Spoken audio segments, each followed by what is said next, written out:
নিজেদের সন্তান কি বেঁধে থাকে? বেঁধে থাকেন কেউ? কেউ বাঁধেন? জীবন বলছে কানে আমি তোর মায়ের কথা বলছিস না।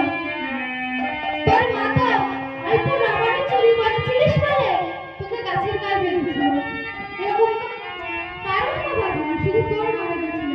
তা আপনারা কেউ কি নিজের সন্তানকে এভাবে বেঁধে রাখেন? ও মা, আপনারা কথা বলতে জানেন না? কথা বলতে জানেন না? তাহলে এখন কিভাবে কথা বলছেন মায়েরা? তার শ্রীরাম যখন এরকম বলছে তখন কানাই বলছে, শ্রীরাম তুই অমন করে মাকে নিন্দা করিস না, কেননা যদি হয়